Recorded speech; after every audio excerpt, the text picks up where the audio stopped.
to a country where you can start with little and end up with a lot. To America.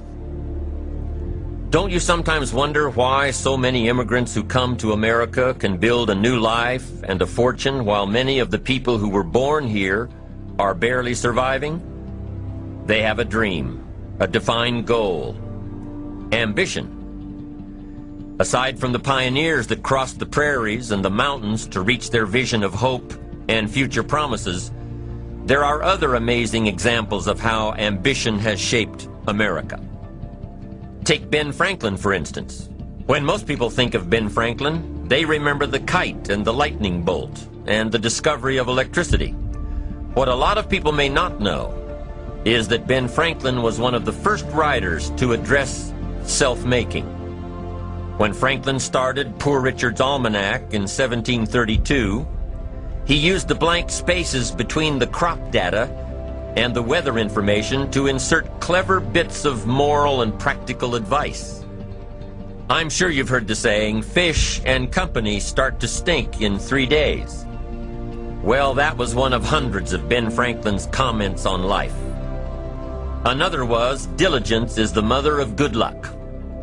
You know, it's amazing how hard-working, smart-working people have all the luck. We sometimes hear of a brand new musical group, an overnight success. They must have been in the right place at the right time, knew the right people, had a friend to help them out. But if you've ever watched an interview with some of these folks, you'll probably hear that their overnight success took several years. Diligence is the mother of good luck. Now, in addition to these witticisms, Ben Franklin gave us 3 principles of success and ambition that have withstood the test of time. Number 1, happiness doesn't come from big pieces of great success, but from small advantages hammered out day by day. What Mr. Franklin is saying here is that we must be happy with what we've got when we're in pursuit of what we want. Too often we say, oh, I'll be happy when I just get that promotion. I'll be happy when I just land that contract. I'll be happy when I just have more money. I'll be happy when I just what? You won't be any happier when you reach your goals than you are right now. It just doesn't work that way. Abraham Lincoln said it best. He said, you'll be as happy as you make up your mind to be. Right now, whether you're on your way, whether you've already gotten there, you'll be as happy as you make up your mind to be now. Right now. Being happy on the way doesn't mean you can't aim for great things. After all, look at everything Franklin accomplished in his lifetime. It means that big achievements come one small advantage at a time. It means that you've got to enjoy the journey. It means that you must enjoy and take pride in your little accomplishments. It means enjoying who you are becoming in pursuit of your eager desire, every day, every single day. Ben Franklin's second principle said that life is plastic. Within each of us is the power to mold ourselves and mold our environment. It is up to each of us to begin this molding process with a final product in mind. And it is within our power to work it and form it every minute, every day, every month, every year. By using your mind and your abilities and your attitude to work a little each day on molding your life, you'll soon see how magnificent your power is to gain those small advantages each day. The little steps it takes to build up to success. Principle number 3, success is a pleasure. Success is a pleasure. If what you are doing today isn't satisfying, gratifying, guess what? You're really not successful. If you are not fulfilled with what you are doing today, you cannot possibly be successful. It doesn't matter how many worldly possessions you may have, how many cars, how many toys, how much money. If you're not happy with your life as it is, you cannot be successful. Now, I know that success is a relative term. It means different things to different people. To a school kid, success may mean a star on top of his latest test. To a homemaker, it probably means that she has a well-run household and a wonderful family. To an outside professional, it's most likely the thrill of closing a major contract, or the pride in accepting a performance bonus, or being named the top producing salesperson. But the one thing you will hear from everyone who is successful is that they are happy with who they are and what they are doing. They are happy, content, satisfied. Success is a pleasure. What have you done today that makes this day successful? Think about it and write it down.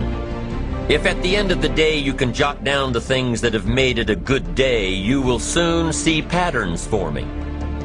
This really is a good habit to get into.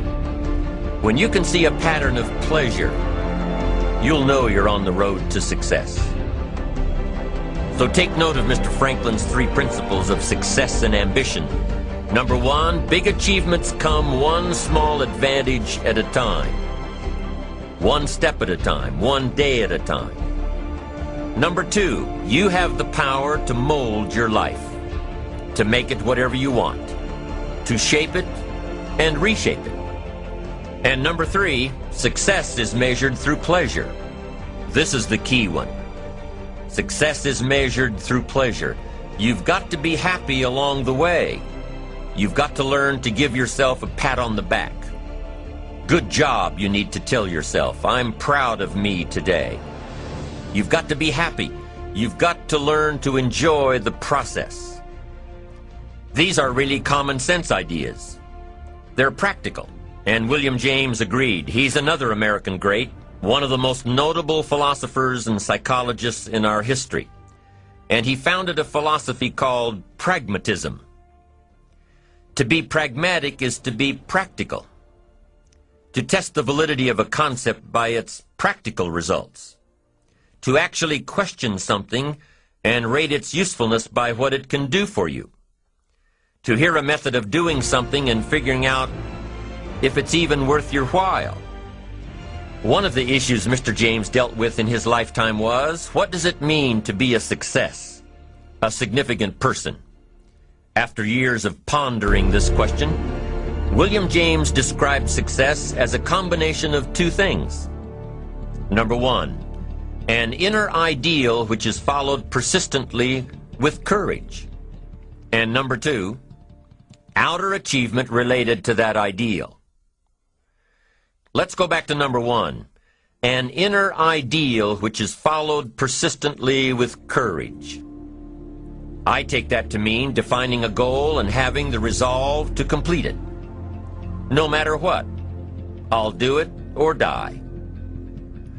Promise yourself you'll read the books until your skills change. Go to the seminars until you get a handle on it. Do it until it makes sense.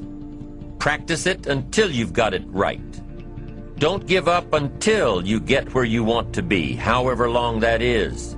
Step by step, piece by piece, book by book, seminar by seminar, do it until. Go for it. Until is a very important word. It's magic. It means that you'll never give up. Don't miss the chance to grow, to pay the price. Until you learn, change, grow. You'll discover some of life's great treasures when you pay that price. William James' second part to success dealt with the outer achievement related to that ideal. You need both aspects to really be a success. But what Dr. James realized about his philosophy of success was that the first part is indeed more important than the second. Going for it. As long as you're working toward your inner goal, your dream, then success is possible. But once you give up your inner vision, then you can never become successful. You never will become successful. Until doesn't even matter. Now, maybe the person who's been working on a project for 10 years can be successful in his own right, if he's honestly working toward it, doing everything to make himself worthy of reaching the dream, really happy with where he is,